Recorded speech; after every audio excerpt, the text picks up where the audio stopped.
குறிப்பா பாத்தீங்கன்னா அந்த அம்பேத்கர் புத்தக வெளியீட்டுல அவர் பேசும்போது என்ன சொன்னாரு அப்படின்னா, தேர்தல் நியாயமா நடக்கணும், நியாயமா தான் நடக்குது அப்படின்றத மக்களும் உணரணும், மக்களுக்கும் தெரியணும் அப்படின்ற மாதிரி நேரடியாவே இடிச்சு கூட்டினாரு. அது வேற எந்த தலைவரும் மேடையில் அந்த மாதிரி பேசல, அவர் மட்டும் தான் பேசணும். ஜனநாயகத்தின் ஆணிவேர் ஃப்ரீ அண்ட் ஃபேர் எலெக்ஷன்ஸ். தேர்தல் நியாயமா நடக்கலன்னு நான் சொல்ல வரல, பட் சுதந்திரமாகவும் நியாயமாகவும் தான் தேர்தல் நடக்குது அப்படிங்கிற அந்த அசைக்க முடியாத நம்பிக்கை நம்ம ஒவ்வொரு இந்தியனுக்கும் இருக்கணும்னு தோணுச்சு. அந்த பூத்துல போயிட்டு நம்ம நிக்கிறோம் இல்லையா, நின்று இப்படி போடுற இவ்வளவு வரைக்கும் வந்துட்டு அந்த மறைப்பு இருக்கும். கரெக்டா பாத்தீங்கன்னா இந்த அளவுக்கு மறைப்பு இருக்கும். எங்க பாக்குறோம் அந்த பார்வை, அந்த கை போற இது, அந்த ஷோல்டர் அசைவு இதெல்லாம் வச்சுக்கிட்டு நமக்கு உழுது அவங்களுக்கு உழுதுன்றதெல்லாம் கண்டுபிடிப்பாங்க. இது ஸ்டாண்ட் அலோன் மிஷின் இவிஎம், இதுல யாரும் தொடர்பு கொள்ள முடியாது, ஹேக் பண்ண முடியாது, ஒண்ணுமே பண்ண முடியாது அப்படின்வாங்க. ஆனா சொல்லுவான், செல்போன் வச்சுக்கிட்டு பூத்துக்கு வராது, செல்போன் வச்சுட்டு கவுண்டிங் ஸ்டேஷனுக்குள்ள வராது. ஏன் சொல்ற? பன்னா பிரமுக்ஸ் அப்படின்னு ஒருத்தர் அவங்களை ஏற்பாடு பண்ணியிருக்காங்க ஆர்எஸ்எஸ் காரங்க. அவங்களோட வேலை என்னன்னா, எங்கெங்கெல்லாம் வந்துட்டு நமக்கான ஓட்டு இல்லையா அந்த குடும்பத்திலேயோ அந்த ஓட்டுகள் எல்லாம் தூக்கி விட்டுருவாங்க.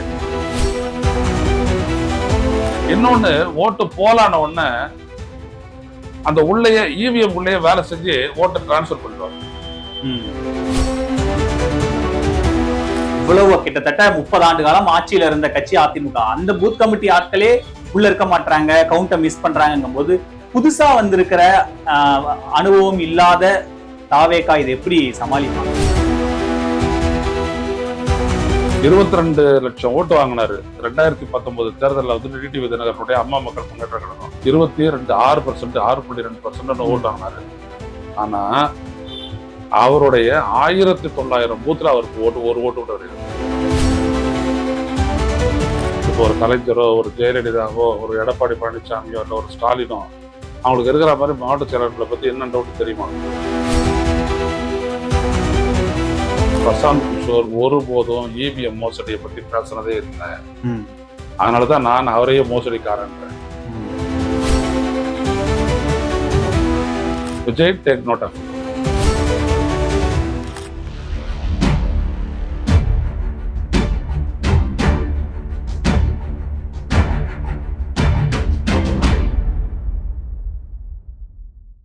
தமிழ்வாஸ் நேயர்களுக்கு வணக்கம். இன்றைய சிறப்பு நேர்காணலில் நம்மோடு மூத்த பத்திரிகையாளர் திரு ஐயநாதன் அவர்கள் இணைந்திருக்கிறார். அவரை வரவேற்று நிகழ்ச்சிகள் போகலாம். ஐயா வணக்கம். வணக்கம்.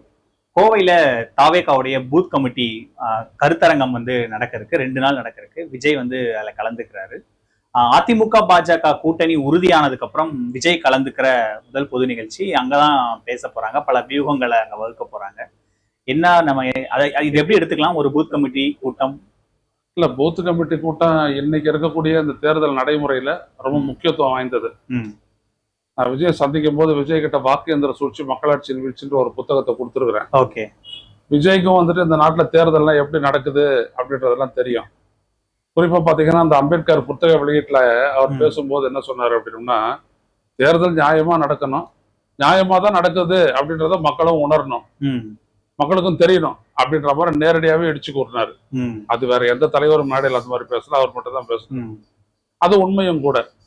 இந்த நாட்டுல வந்துட்டு இந்த பூத்து கமிட்டி அப்படின்னு சொல்றோம். இந்த பூத்து கமிட்டியை பொதுவாக முன்னாடி எல்லாம் எப்படினோம்னா, அங்க வரக்கூடியவங்க எல்லாம் அந்த வாக்காளர்கள் எல்லாம் செக் பண்ணி அது உண்மையான வாக்காளர்களா இல்லையா அப்படின்ட்டு அந்த பல்வேறுபட்ட கட்சியினுடைய ஏஜென்ட்டுங்க இருப்பாங்க.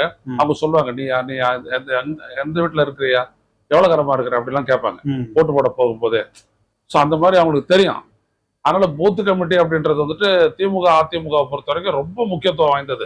ஈவன் காங்கிரஸ் பொறுத்த வரைக்கும் அது முக்கியத்துவம் வாய்ந்தது. அவங்களுடைய ஆட்கள்லாம் இருப்பாங்க. அப்புறம் மற்ற கட்சிகள்னு பாத்தீங்க அப்படின்னம்னா வந்துட்டு மதிமுக, தேமுதிக இதெல்லாம் கூட முக்கியத்துவம் வாய்ந்தவங்களா இருப்பாங்க. அதுல என்ன அப்படின்னம்னா, அந்த பூத்து கமிட்டியில உட்கார்றவருக்கு வந்துட்டு அந்த பூத்துல வந்துட்டு ஓட்டு போடுற அந்த 4-5 தெருக்கள் இருக்காங்கன்னு வச்சுக்கோங்க, அந்த தெருக்கள்ல இருக்கக்கூடியவங்களை பத்தி அவங்களுக்கு நல்லா தெரியணும், இவரெல்லாம் பார்த்துருக்குறோம் அப்படின்ட்டு. அதுக்கு காரணம் என்னன்னா, அந்த பூத்து கமிட்டியில இருக்கிறவங்க ஒரு கொடியை வச்சுக்கிட்டு வாக்காளர் பட்டியலை வச்சுக்கிட்டு ஒரு வீடா போவாங்க. ஒரு வீடா போயிட்டு இருக்கிறாங்களா, எல்லாரும் இருக்கிறாங்களா அப்படின்னு இது பண்ணுவாங்க.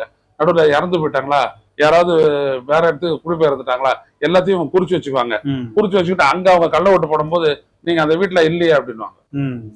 கரெக்டா சொல்லுவாங்க, அந்த வீட்டுல நீங்க இல்லையா, நீங்க யாரு, எதை காட்டுங்க உங்களுடைய படத்தை அப்படி எல்லாம் சொல்லிட்டு அவங்க மடக்கி தள்ளி விட்டுருவாங்க. சோ இதெல்லாம் பூத்து கமிட்டியோட முக்கியமான வேலை.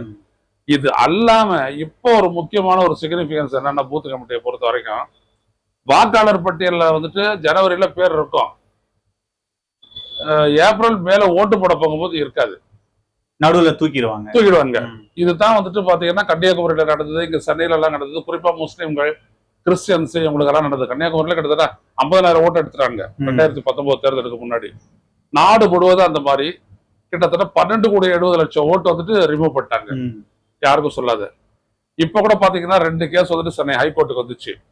இங்க வடபழனியை சேர்ந்த மணின்ற ஒரு கேஸ் போட்டாரு, என்னோட இது வாக்காளர் பட்டியல இல்லை அப்படின்ட்டு. எப்படி போச்சு? நான் அதே இடத்துல தான் இருக்கிறேன், யாரு எடுத்தாங்க என்னோட பேரை, எப்படி எடுக்க முடியும் என்னோட பேரை என்னோட ஒப்புதல் இல்லாம அப்படின்னு அவர் ஒண்ணு கேட்டாரு. இதே மாதிரி இன்னொருத்தர் வந்துட்டு என்ஆர்ஐ, அவர் ஆஸ்திரேலியால வேலை செய்யறாரு. அவர் வாக்களிக்கிறதுக்காக அவருடைய மனைவியோட வந்திருக்காரு கோயம்புத்தூருக்கு. பார்த்தா வாக்காளர் பட்டியல பேர் இல்லை.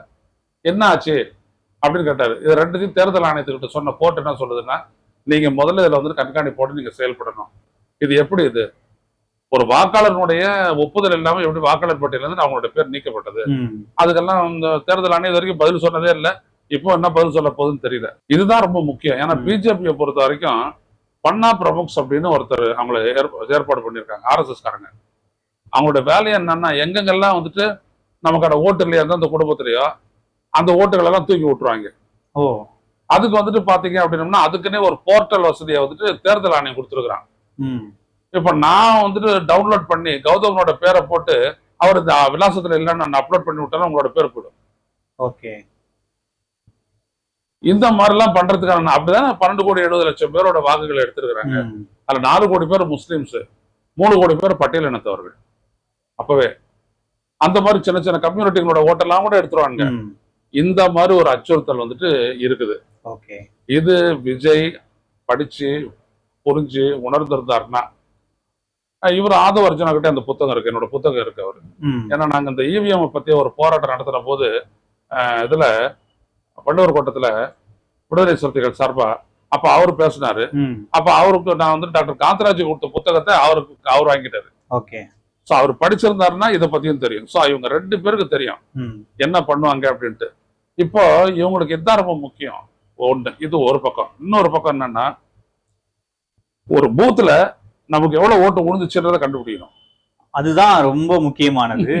ஆமா, உங்களுக்கு ஏன்னா ஒரு வீட்லயும் இவங்க நமக்கு ஓட்டு போடுவாங்க, ஓட்டு போட மாட்டாங்கன்னு ஊர் சைடுல வேடிக்கையா சொல்லுவாங்க. இவங்க நமக்கு பணம் தர மாட்டாங்க, ஏன்னா நம்ம இவங்களுக்கு போட மாட்டோம்னு அவங்களுக்கு தெரியும். இந்த அளவுக்கு ஊருக்குள்ள மக்கள் பேசிக்கிறத நம்ம அவ்வளவு மைனூட்டா பூத் கமிட்டி ஒர்க் பண்ணுவாங்க. பூத் கமிட்டி ஒர்க் பண்ணுவாங்க.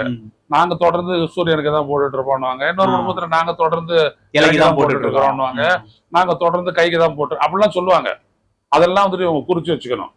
நமக்கு இந்த பூத்துல இருக்கக்கூடிய 800,000 ஓட்டுல வந்துட்டு நமக்கு எவ்வளவு ஓட்டு விடும் அப்படின்றத தெளிவா இவங்க தெரிஞ்சு வச்சுக்கணும். அது மட்டும் இல்லாத அந்த பூத்துல போயிட்டு நம்ம நிக்கிறோம் இல்லையா, நின்று இப்படி போடுற இவ்வளவு வரைக்கும் வந்துட்டு அந்த மறைப்பு இருக்கும். கரெக்டா பாத்தீங்கன்னா இந்த அளவுக்கு மறைப்பு இருக்கும். அந்த பார்வை, அந்த கை போற இது, அந்த ஷோல்டர் அசைவு இதெல்லாம் வச்சுக்கிட்டு நமக்கு உழுது அவங்களுக்கு உழுதுன்றதெல்லாம் கண்டுபிடிப்பாங்க. சோ இதை கண்டுபிடிச்ச உடனே என்ன பண்ணுவாங்க, என்னன்னா ஒரு சீக்ரெட் ரிப்போர்ட்டிங் வந்துட்டு அவங்களுடைய கட்சியுடைய தலைமைக்கு போகும். இந்த பாரு எங்க பூத்துல வந்துட்டு 130 ஓட்டு விழுந்துருது நமக்கு அப்படின்னு சொல்லுவாங்க. அவங்க 130 ஓட்டு நமக்கு விழுந்துருது அப்படின்ட்டு அக்யூரேட்டா இல்லைன்னா கூட ஒரு கூட குறைச்சு, ஆனா அந்த வந்துடும், கரெக்டா வந்துடும். திமுக எல்லாம் அதிமுக எல்லாம் கரெக்டாக சொல்லியிருக்காங்க, எனக்கு தெரியும். ஓகே, அண்ணெல்லாம் நம்மளுக்கு ஓட்டு போடல, என்ன வெளில வந்து சொல்லியிருக்காங்க. எப்படி இருக்கு பாருங்க, அண்ணெல்லாம் நம்மளுக்கு ஓட்டு போடல, திரும்பி நம்ம அப்படி மூவ் பண்றோம்ல, அதை அவங்க பாத்துருவாங்க. அப்படி பாக்குறோம்ல, அதை வச்சு பார்த்துட்டு அவங்க கண்டுபிடிச்சிருவாங்க.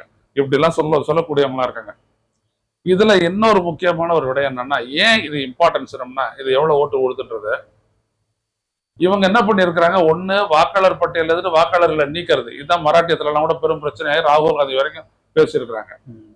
இன்னொன்னு, ஓட்டு போலான உடனே அந்த உள்ளேயே EVM உள்ளேயே வேலை செஞ்சு ஓட்டை டிரான்ஸ்பர் பண்ணுவாங்க. இப்ப நான் எதிர்பார்க்கறதுன்னா தமிழ்நாட்டுல 3 அணி, ஒண்ணு அதிமுக அணி, இன்னொன்னு திமுக அணி, இன்னொன்னு வந்துட்டு பாத்தீங்கன்னா விஜய் சீமான் அணி. இந்த 3வது அணிக்கு ஓட்டை என்ன பண்ணுவாங்க, டிரான்ஸ்பர் பண்ணி 2வது இருக்கிற பெரிய அணி கொண்டு போடுவாங்க. பிஜேபி எந்த பக்கம் இருக்குதோ அந்த பக்கத்துக்கு கொண்டு போடுவாங்க. அவங்க அந்த வேலையை செய்வாங்க. ஒரு பூத்து 50 ஓட்டை எடுத்து விட்டாங்கன்னு வச்சுக்கோங்க, என்ன ஆகும், உங்களுக்கு 130 ஓட்டு 140 ஓட்டு விழுந்துருக்கலாம்.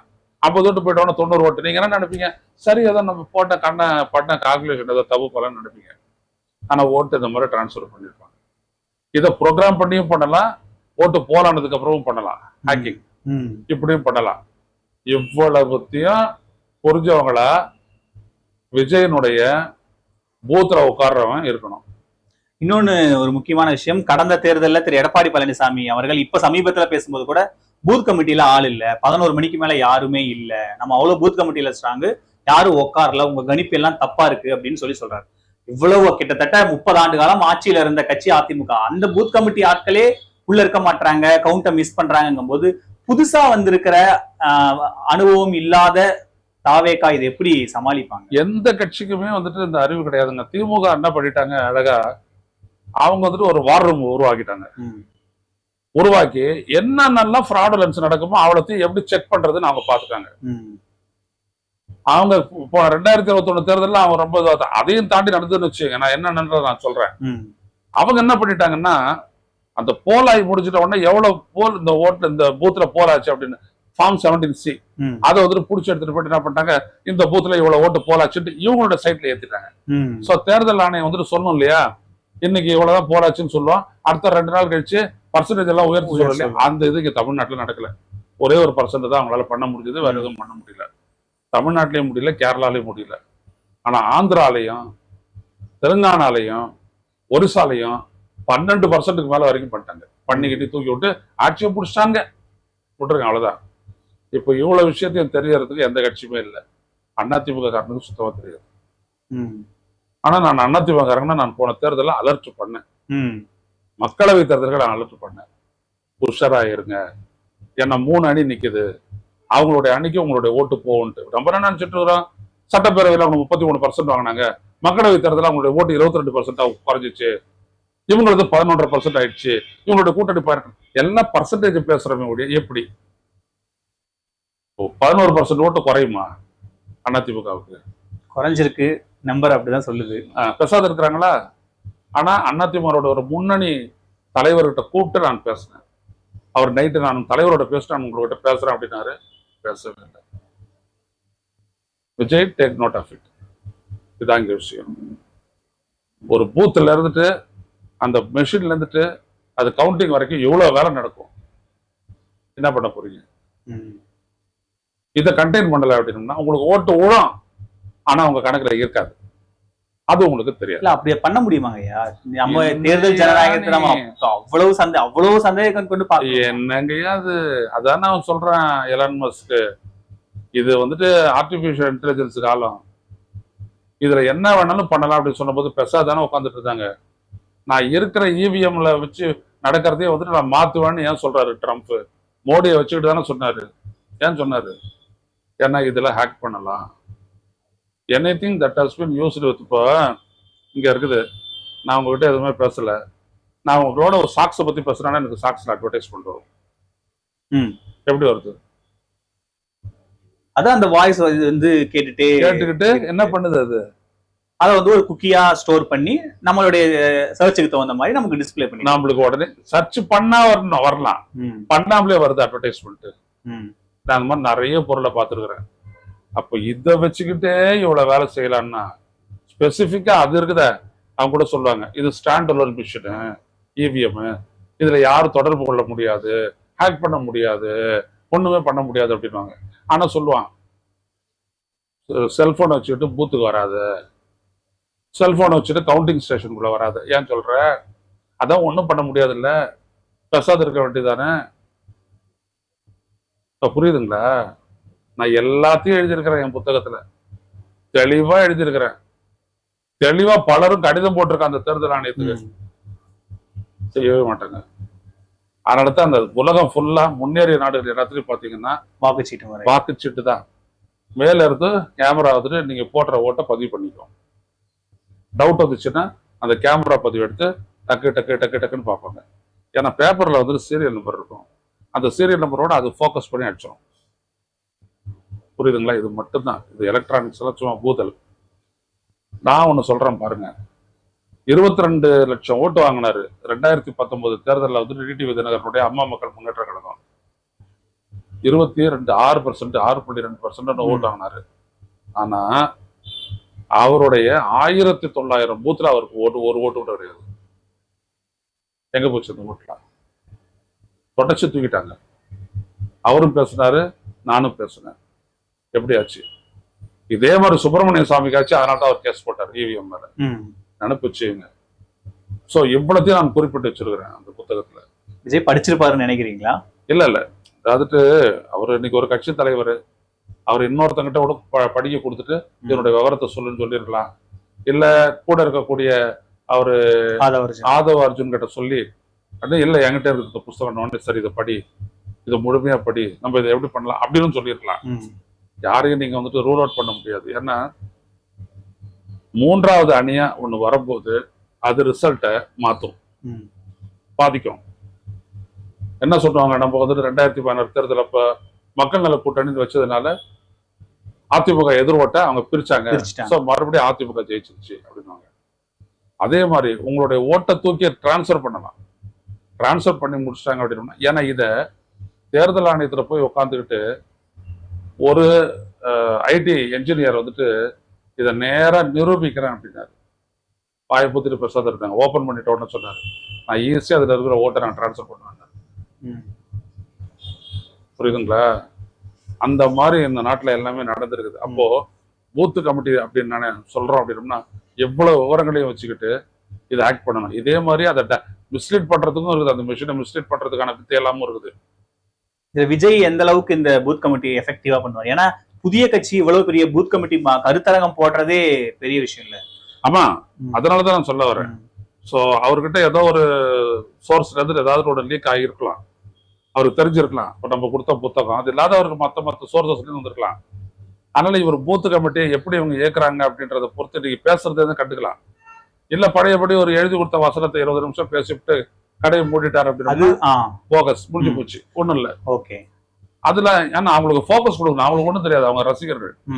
புரியுதுங்களா? அதனால பொலிட்டிக்கலா ஒண்ணும் தெரியாதுன்னு அர்த்தம் இல்ல, பட் அவங்களுக்கு இதெல்லாம் தெரியாது, இந்த விடயங்கள்லாம் தெரியவே தெரியாது. பூத் கமிட்டி நீங்க சொல்ற மாதிரி பூத் கமிட்டி அவ்வளவு நுணுக்கமா வேலை பார்க்க வேண்டியது அவசியம் இருக்கு. இன்னைக்கு நமக்கு தெரியணும், நம்மள ஒரு இப்போ இந்த தொகுதியில நம்ம போட்டியிட்டோம்னா இவ்வளவு ஓட்டு வாங்குவோம் அப்படின்னு நம்ம சொல்லணும். இப்ப இப்படி பண்றாங்க. இன்னும் ஒரு கிட்டத்தட்ட 1 வருஷம் இருக்குது எலெக்ஷனுக்கு. இந்த 1 வருஷத்துக்குள்ள அவங்களாம் அசஸ் பண்ணிட்டோம். தேர்தலுக்கு வந்துட்டு வேட்பாளர் பட்டியல் வெளியிட போது அதுக்கு செலெக்ஷன் வரப்போது சொல்லணும், ஐயா நம்ம இதில் இவ்வளோ பூத் இருக்குது, நம்ம இந்தந்த பகுதியில் இவ்வளோ ஓட்டு வாங்குறதுக்கு நம்மளுக்கு பாசிபிலிட்டி இருக்குது, நம்ம நிற்கலாம், நம்ம இது பண்ணாட்டினோம்னு நம்ம ஜெயிக்கலாம் அப்படின்றதெல்லாம் வந்துட்டு சொன்னா தான் வந்துட்டு அவங்களால செயல்பட முடியும். இல்லாட்டி எப்படி நீங்க ஸ்ட்ராட்டஜி வகுப்பீங்க? அப்ப இவ்வளவு விஷயத்தையும் அடிப்படையா வச்சுக்கிட்டு இவர் என்ன பேசுறாரு இன்னைக்கு அப்படின்றத பொறுத்துதான் எல்லாமே. இப்ப அவரு பேசுறது நம்ம இருந்தா கூட இப்ப அதிமுக பாஜக கூட்டணி அமைஞ்சதுக்கு அப்புறமா வேற ஆப்ஷன் இல்ல. ஒண்ணு சீமான் சேரணும், இல்ல பாமக இந்த மாதிரி கட்சிகள் ஏதாவது கூட்டணி சேரலாம். ஆனா அது பாஜக அலோவ் பண்ணுவாங்களான்னு தெரியல. இப்ப கிட்டத்தட்ட அவங்க ஒரு விஜய் தலைமையில ஒரு கூட்டணி இல்லைன்னா தனித்தொரு கூட்டணின்ற மாதிரியான நிலைமையில தான் இருக்காங்க. இந்த இடத்துல தன்னை வேற வழியே இல்லாம தன்னை வலுப்படுத்திக்க வேண்டிய இடத்துக்கு விஜய் தள்ளப்பட்டாரோ? 234 ஓட்டு கன்சாலிடேட் பண்ணணும்ல ஃபர்ஸ்ட். அவங்களுக்கு எவ்வளவு பேர் 80 லட்சம் பேரோ 90 லட்சம் பேரோ அவங்க அவங்களுடைய கட்சியினுடைய உறுப்பினர்களாக பதிவு பண்ணிருக்காங்கன்னா அவங்களுடைய ஓட்டை கன்சாலிடேட் பண்ணணும்ல. அதுக்கு இது தேவை. ஒண்ணு. 2வது விஷயம் என்னன்னா, கூட்டணி அப்படின்றது இப்போ நாம் தமிழர் கட்சி விஜய், அதுலயே வந்துட்டு பாமக சேர்றதுக்கான பாசிபிலிட்டி இருக்குது. ஏன்னா வட தமிழ்நாட்டுல விஜய்க்கு வந்துட்டு சவுண்ட் ஓட் பேஸ் இருக்குது, ரசிகர் பேஸ் இருக்குது, பாமகவுக்கு நல்ல ஓட் பேஸ் இருக்குது. இவரோட போனோம்னா நம்மளுக்கு வந்துட்டு 10-15 சீட்டு கிடைக்கும்னா அவங்க இந்தாண்ட வந்துட்டு போறாங்க, அதிமுக போனோம். பயப்படுறதுக்கெல்லாம் ஒண்ணும் இல்ல, தூக்கி விட்டாரு அவரு. நாங்க என்டிஏ கூட்டணியில இல்லைன்றதுதான் தூக்கி விட்டுட்டு தானே அன்புமணியை வந்துட்டு ப்ரொமோட் பண்ணிட்டு இவர் வந்துட்டு அங்க இடத்துல உட்காந்துட்டு இருக்கிறாரு. அதனால அது வேற விஷயம். சோ அவரு பொறுத்திருந்துதான் முடிவெடுக்க போறாரு ராமதாஸ். அதுக்கு ஓப்பனா தான் இருக்கிறாங்க இந்த 2 கட்சியுமே. அதனால கூட்டணி அமையறதை பொறுத்துதான். ஆனா அந்த 3வது அணிக்கு இருக்கக்கூடிய ஆபத்தை நான் சொல்றேன், இப்படி பண்ணுவாங்க. சோ அதுதான் ரொம்ப முக்கியம். நேர்த்தியா நடந்துச்சு அப்படின்னோம்னா கவலை இல்லை. விஜய் மக்களை சந்திக்கட்டும், சீமான் மக்களை சந்திக்கட்டும், ராமதாஸ் சந்திக்கட்டும், இவங்க சந்திக்கட்டும், திமுக சந்திக்கட்டும், நான் முடிஞ்சிடும். பொதுவா இப்படிதான் பண்ணுவாங்கன்ற. இப்போ இந்த பூத் கமிட்டியில ஆட்கள் இப்ப நம்ம தொடர்ச்சியா பாஜக மேல வைக்கிற விமர்சனம், பூத்துல கூட ஆள் இல்ல, பூத் கமிட்டி கூட ஆள் இல்லைங்கிறது, கட்சி கட்டமைப்பே இல்லைங்கிறதோடைய அதனுடைய வெளிப்பாடு தான் இதுவா இருக்கு. இப்ப இவங்க பூத் கமிட்டி வரைக்கும் ஒரு கட்சியை பலப்படுத்தி இருக்காங்க அப்படின்னா தாவேகா கரெக்ட் ரூட்ல தான் டிராவல் ஆகுதுன்னு நினைக்கிறீங்க? அந்த மாதிரி அதாவது பூத் அப்படின்னு சொல்லும் போது அவங்களோட ஸ்ட்ரென்த்தை காட்டிடுறாங்கல்ல. இப்போ 5 மாவட்டங்கள் சொல்றாங்க இல்லையா, கோவை, நீலகிரி, பொள்ளாச்சி, திருப்பூர், கரூர் அப்படிலாம் சொல்லி போட்டிருக்காங்க ஒரு 5-6 மாவட்டங்கள்ல. 5-6 மாவட்டங்களையும் எங்களுக்கு இவ்வளவு பேர் இருக்கிறாங்க அப்படின்னு சொல்லிட்டு அவங்க காட்டிட்டாங்கன்னா போதும். அது ஒண்ணு. ஒரு பூத்து கமிட்டின்றது எப்படி வரும்னா, உள்ள வந்துட்டு ஆல்டர்னேட்டிவ் உட்கார்றதுக்கு ஒரு 3 பேர், ரைட்டுங்களா? வெளியில வந்துட்டு டேபிள் போட்டு 2 சைட்லயும் உட்கார்றதுக்கு வந்துட்டு ஒரு 4-8 பேர், குறைஞ்சிச்சு ஒரு 15 பேர் இருக்கணும் ஒரு பூத்து. கிட்டத்தட்ட ஒரு 60,000க்கும் மேற்பட்ட பூத்துகள் வந்து இங்க இருக்கு. ஒரு 68,000 பூத் இருக்குது. அதுவே அதிகரிப்பாங்கன்னு நினைக்கிறேன். 69,000 பூத் அதிகரிப்பாங்கன்னு நினைக்கிறேன். சோ அப்ப இவ்வளவு பெரிய ஸ்ட்ரென்த் இருக்குமா விஜய் கிட்ட? நீங்க சொல்ற சாதாரணம் 6 லட்சத்துக்கும் மேல பூத் கமிட்டி நிர்வாகிகளே இருக்கு. 95% அவரால் போட முடியும். அந்த நுணுக்கத்தோட தான் இருக்காரா விஜய்? நீங்க பேசும்போது பண்ணும்போது அதை பத்தி எல்லாம் என்ன சொல்லி? இல்ல, இத பேசுறதுதான் வெளிப்பாடு. நம்ம புத்தகத்தை கொடுத்துட்டு வந்துட்டோம். அதுக்கப்புறம் தானே வந்துட்டு இந்த நடந்துச்சு இந்த கூட்டணி தொடர்பான. இல்ல நான் கொடுத்துட்டு வந்ததுக்கு பிற்பாடு தானே அது நடந்துச்சு. அதுக்கு முன்னாடியே நடந்துச்சு. நான் ஜனவரி 2ஆம் தேதி அவரை சந்திச்சேன். அதுக்கு முன்னாடியே அவர் பேசிட்டாரு. ரைட். அதுக்கு முன்னாடியே அவர் என்ன பண்ணிட்டாரு, அந்த பொதுக்கூட்டத்துல இல்ல டிசம்பர் 6ஆம் தேதி நடந்துச்சு. அத நான் புத்தகத்தை கொடுக்கறதுக்கு முன்னாடியே அவர் அதை பேசிட்டாரு. அப்ப அவருக்கு ஏதோ ஒரு இடத்துல அந்த விடயம் தெரிஞ்சிருக்குது. அதனால அவர் 6ஆம் தேதி, டிசம்பர் 6ஆம் தேதி அம்பேத்கர் புத்தக வெளியீட்டு அப்பொழுதே அவர் பேசியிருக்கிறாரு. எனவே அவருக்கு தெரியுது இந்த நாட்டுல இதுல வந்து ஒரு பெரிய கூதல் பண்ணுவானுங்க அப்படின்றது அவருக்கு தெரிஞ்சுதான் இருக்கும். அதனால அவர் அந்த அடிப்படையில தான் அவர் போவாருன்னு நினைக்கிறேன். இந்த அளவிற்கு அவர் மெச்சூர்டா, இந்த அளவிற்கு அவர் திறன் வாய்ந்தவரா இருந்தா தான் அந்த கட்சி நிக்க முடியும்ன்ற நான். ஆனா இப்ப அவருக்கு ஒரு நெருக்கடி இருக்குல்ல சார், இந்த கூட்டணி அமைஞ்சதுக்கு அப்புறம் பெரிய கூட்டணி இருக்கு. நான் மறுபடியும் சொல்றேங்க, நீங்க அனலைட்டிக்கலா கேட்கும் போது அனலைட்டிக்கலா நானும் பேசுறேன், அவ்வளவுதான். எனக்கெல்லாம் இந்த பர்சன்டேஜ், பழைய கதை, ரெக்கார்டு, அந்த அந்த அதை வச்சு பேசுறாங்களா, அந்த மாதிரி எல்லாம் எனக்கு கிடையவே கிடையாது. மக்கள் கிட்ட இவர் நல்லா போனாரு, இவர் அதை அவங்களை திருப்திப்படுத்தினாரு, நம்பகத்தன்மையை பெற்றாரு அப்படின்னா அவர் வந்துட்டு ஒரு ஸ்டிஃபான போர்ஸா நிக்கலாம். மக்கள் கிட்ட போகணும். சும்மா இதெல்லாம் கிடையாது, பூத்து கமிட்டியா கூட்ட போறதெல்லாம் கிடையாது. இந்த மாதிரி வெளிச்சம் போட்டு காட்டுற வேலையெல்லாம் வந்துட்டு ஒண்ணு ஒர்க் அவுட்லாம் ஆகுது. வர்றவங்க வருவாங்க, கண்டுக்காதவங்க கண்டுக்காதையா இருப்பாங்க, அப்படி போயிடும்.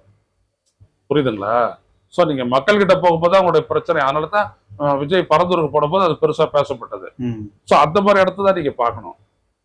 மக்கள் கிட்ட போகும்போது மக்கள் பிரச்சனைகளை தெரிஞ்சுக்கிறாரு, அதுக்கு நாங்க என்ன செய்வோம் அப்படின்றத பேசுவாரு.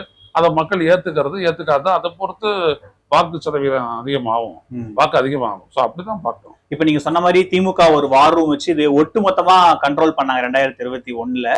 அந்த சமயத்துல திரு ஆதவர்ஜுனா அவர்கள் அந்த சைடு தான் வியூக வகுப்பாளராக அவர் இல்லாத இது வேற அந்த கட்சிக்குள்ள நடந்துச்சு. ஆதவர்ஜுனா வெளியில, ஆதவர்ஜுனா வந்துட்டு 24க்கு இல்ல, 21ல நான் சொல்றேன். 21ல இல்ல, 21ல அதை அவங்க பிளான் பண்ணி கரெக்டா எக்ஸிக்யூட் பண்ணாங்க.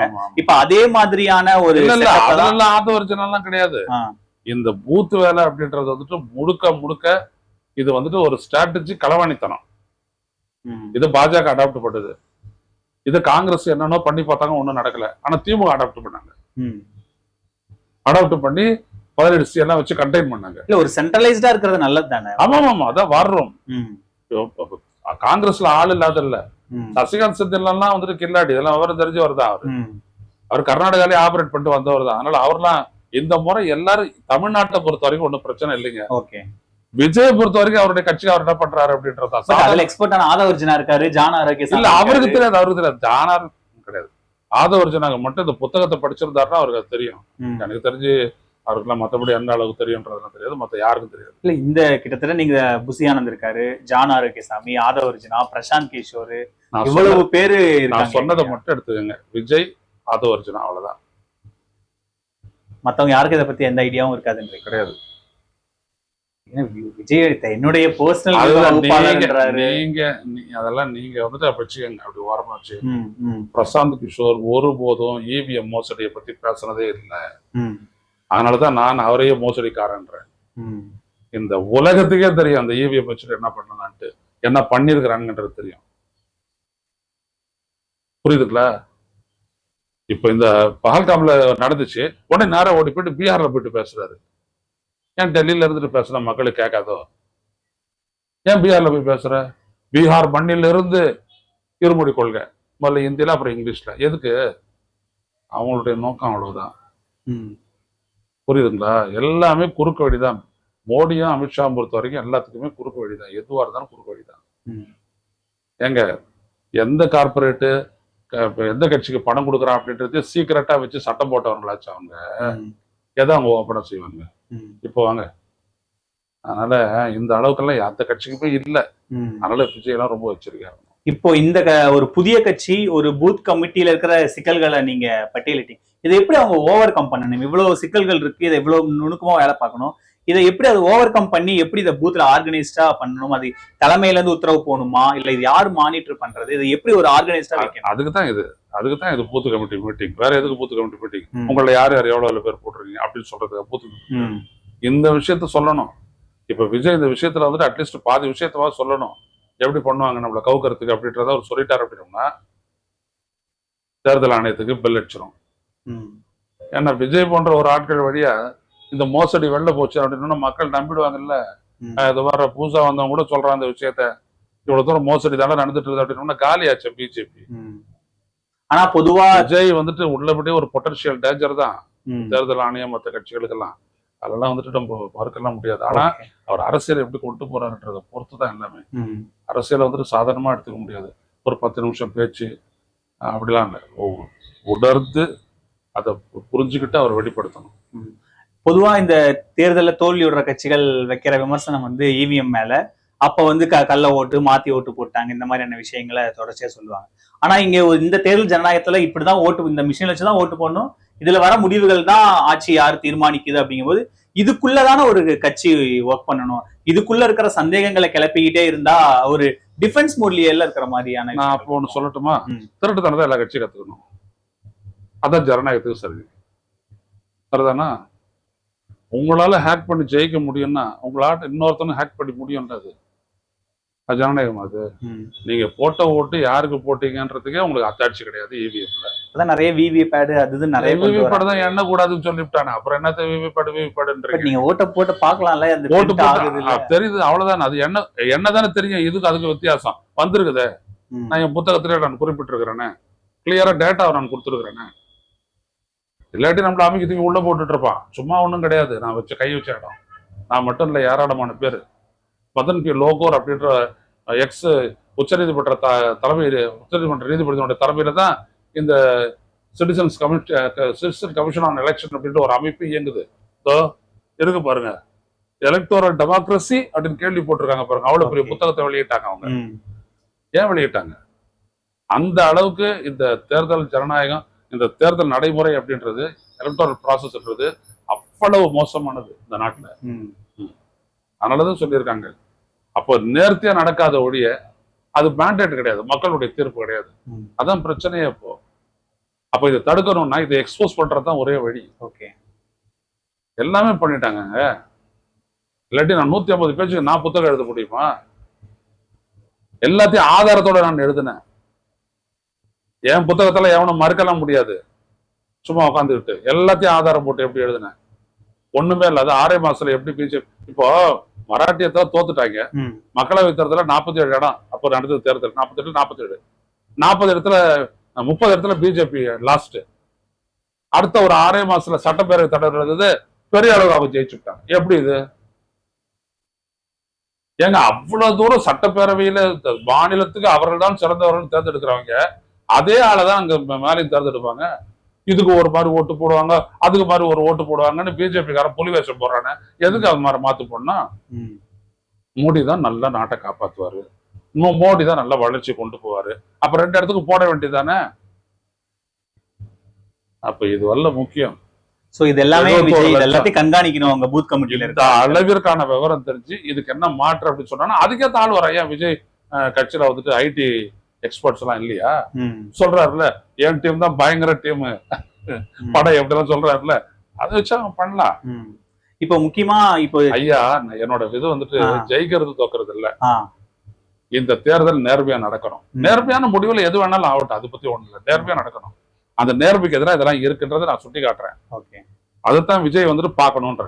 இப்போ விஜய் மட்டும் இல்ல, சீமானுக்கு நான் பேசியே இருக்கிறேன் தனிப்பட்ட முறையில, அவருக்கும் தெரியும்.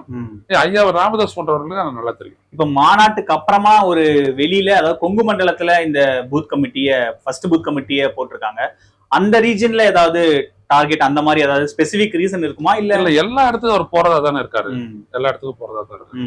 அந்த இடம்ன்ற கொங்கு மண்டலங்கிற போது இல்ல அதிமுக பாஜக கோட்டையா இருக்கிற இல்ல, இடம் இல்ல, அந்த மாதிரி எல்லாம். எனக்கு தெரிஞ்சு உங்களுக்கு தான் நிறைய தெரியும், நான் அவரை ஃபாலோ பண்றது இல்ல. ம். அவர் எல்லா இடத்துக்கும் தான் போறதுக்காரு. இது முதல் அப்படிதானே சொல்லியிருக்காங்க, முதல் போதுக்கு அப்படிதான். அடுத்தடுத்த இதுல போகலாம். இப்ப இந்த கூட்டணி உறுதியானப்போ விஜய் விட்ட அறிக்கையில இவங்க 2 பேருமே ஏற்கனவே பாஜகவோட இருக்கிற ஆட்கள் தான் அப்படின்னு, இவரும் வந்து பாஜக எதிர்ப்பு நிலைப்பாட்டுல இருக்காரு, திமுக எதிர்ப்பு நிலைப்பாட்டுல இருக்கும்போது இப்போ அது இவருக்கு வாக்குகளா இவருக்கு எந்தெந்த ஏரியால இருந்து வர்றதுக்கு வாய்ப்பு இருக்குன்னு நினைக்கிறீங்க? போட்ட மக்கள் கிட்ட மக்கள்கிட்ட தான் போகணும். நீங்க உங்க மேல உங்களுக்கு கூட வந்துட்டு விஜய் மேல வந்துட்டு ஒரு நடிகனா ஒரு அபிமானம் இருக்கும், அது வேற. ஆனா ஓட்டு போடுவீங்களா? அதுக்குதான் பூத் கமிட்டி மாநாடா, அவங்க தான் ஓட்டா கன்வெர்ட் பண்ணணும். பூத்து கமிட்டி ஒன்றும் பண்ணாது. இவரு மக்கள் கிட்ட போகும்போது தான் நீங்களும் கவனிப்பீங்க, உங்க அப்பா அம்மா கவனிப்பாங்க, சகோதரர்கள் கவனிப்பாங்க, நண்பர்கள் கவனிப்பாங்க. அப்போ பரவாயில்லடா விஜய் கரெக்டாக தான் பேசுறாரு சொல்றாரு அப்படின்னு வரும்போது தான் அபிமானம் வந்துட்டு நம்பிக்கையா மாறும். ஸோ இதுல தான் வந்துட்டு ஒரு சீக்ரெட் இருக்குது. அதான் அவர் பண்ணணும். அது பண்ணும்போது தான் அது நடக்கும். மற்றபடி வேற என்ன பண்ணீங்கனாலும் உங்களுடைய அந்த ஓட்டு வந்துட்டு கன்சல்டேட் ஆகுது. ஸோ இப்போ விஜய் ஆரம்பத்துல கட்சி தொடங்கல இருந்து ஓராண்டு முடிஞ்சதுக்கு அப்புறம் மாவட்ட செயலாளர்கள், அதுக்கப்புறம் மண்டல வைஸ் பிரிச்சு போட்டது, ஒரு மாவட்டத்துக்கு 2 மாவட்ட செயலாளர், சட்டமன்ற தொகுதிக்கு ஒருத்தருன்னு இப்ப பூத் கமிட்டி வரைக்கும் அந்த இது வந்து வந்திருக்கு. ஸோ பார்ட்டி ஸ்ட்ரக்சர் ஓரளவுக்கு ப்ராப்பரா ஆர்கனைஸ்ட் ஆயிருக்குன்னு நினைக்கிறீங்களா? அதெல்லாம் அவருக்கு தான் தெரியும். பார்ட்டி ஸ்ட்ரக்சர் வந்துட்டு நீங்க வெளியில இருந்து ஒரு அரசியல் பார்வையாளரா பார்க்கணும். நேம் சேக், அது நேம் சேக் இருக்கலாம். அதாவது விஜய்க்கு எல்லாமே தெரியுமா? நியமனம் பண்ண எல்லாரையும் அவருக்கு தெரியுமா? இப்போ ஒரு கலைஞரோ, ஒரு ஜெயலலிதாவோ, ஒரு எடப்பாடி பழனிசாமியோ, இல்லை ஒரு ஸ்டாலினோ, அவங்களுக்கு இருக்கிற மாதிரி மாவட்ட செயலாளர்களை பத்தி என்ன டவுட் தெரியுமா அவருக்கு? தெரிஞ்சுக்காம போட்டிருப்போம். இல்ல இதெல்லாம் வந்துட்டு இருக்கலாம், எனக்கு தெரியாதுன்றேன் நான். அந்த அளவுக்கு தெரிஞ்சு இருக்கணும்ன்றேன் நான்.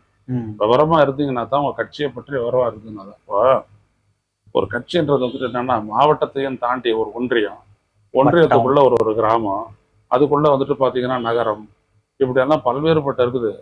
அங்கெல்லாம் இருக்கக்கூடிய அமைப்புகள், வார்டு, இவங்க தான் மக்கள்கிட்ட கொண்டு போக போறாங்க. அந்த இடத்துலலாம் எப்படி இருக்குது கட்சி, அந்தந்த பகுதி பிரச்சனைக்கு இவங்க என்னென்ன ரிஃப்ளெக்ட் பண்ண போறாங்க அப்படின்றதெல்லாம் இருக்கு. அந்த இடத்துல தான் விஜயனுடைய கட்சி ஒர்க் அவுட் ஆகும். ஏன்னா ஸ்ட்ரென்த் இருக்குது இல்ல, ஸ்ட்ரென்த் இருக்குதுன்னா அவங்களால போராட முடியும். போராடினாங்கன்னா மக்கள் அபிமானத்தை பெறுவாங்க. இதுதான் அந்த மாஸ் கான்டாக்ட் ப்ரோக்ராமுடைய முக்கியத்துவம். அது இல்லாத மேம்போக்க பேசிட்டு வந்துட்டாங்க அப்படின்னா பெருசா பண்ணணும். இப்போ பூத் கமிட்டிக்கே இவ்வளவு பேரு ஒரு போடுறாங்க அப்படிங்கும்போது, அப்போ கீழே நீங்க சொல்ற மாதிரி வட்டக்கழகம், பகுதி, ஒன்றிய கழகம், எல்லாமே ஓரளவுக்கு அவங்க பலம் இருக்கும். அது நேர்த்தியா அமைக்கப்பட்டிருந்ததுன்னா ரைட்டு, நேர்த்தியா அமைக்கப்பட்டிருந்ததுன்னா அது செயல்படும். ஓகே. இப்போ தொடர்ந்து அடுத்தடுத்து பூத் கமிட்டி நிறைய நடக்குங்கிற மாதிரி சொல்லியிருக்காங்க தாவேக்கால. சோ இப்போ இது வந்து தாவேக்காவுக்கு எந்த அளவுக்கு ஒரு ஹெல்ப்ஃபுல்லா இருக்கும் வரப்போற தேர்தல்? இவர் என்ன இன்னைக்கு பேசுறாங்க, இன்னைக்கு என்ன செய்யறாங்க அப்படின்றத வாட்ச் பண்ணுங்க. ஓகே. அதுல இருந்து நீங்க எல்லாத்தையும் கன்க்ளூஷன் பண்ணிடலாம். எல்லாத்தையும் சொல்லிட்டோம் நம்ம. ஓகே. இவ்வளவு விடையா இருக்குது பூத் கமிட்டியை பொறுத்த வரைக்கும், பூத்தை பொறுத்த வரைக்கும், எலக்டோரல் ரோட்ஸை பொறுத்த வரைக்கும், இவிஎம் பொறுத்த வரைக்கும் இவ்வளவு விடயங்கள் இருக்குது. இதை பேசுறாங்களா? இல்ல நம்மளுக்கு பலம் இருக்குது போ அப்படின்னு பரட்டி கிரட்டி உருட்டாங்கன்னு வச்சுக்கோங்க, பலம் நட்டுறதுன்னு அர்த்தம். ஸோ ஆக்சுவலா விஜய் வந்து வழக்கமா மேடையில பேசுற வசனங்களை தாண்டி இவ்வளவு டீடைல்டா பேச வேண்டிய தேவை இருக்குன்னு நினைக்கிறீங்களா? ஆனா அவர் அந்த இடத்த கொஞ்சம் ஒர்க் பண்ணணும். இன்னும் நிறைய பேர் சொல்றாங்க சினிமா மாதிரியான விஷயங்கள் பேசுறாரு. பண்ணிருக்க மாட்டாருன்னு நம்ம கன்க்ளூட் பண்ண வேணாம். ஏன்னா அவருடைய கட்சி ஜெயிக்கிறதுக்கு என்னென்ன தடையா இருக்குன்றதெல்லாம் அவர் யோசிப்பார்ல. ஜெயிக்கிறதுக்கு யோசிக்கிறவர் எதெல்லாம் வச்சு கவுத்து விடுவாங்க அப்படின்றத வச்சு அவர் யோசிப்பார்ல, அது முக்கியம். நன்றிங்க. எவ்வளவு நேரத்தை எங்களோட செலவழிச்சதுக்கு ரொம்ப நன்றி.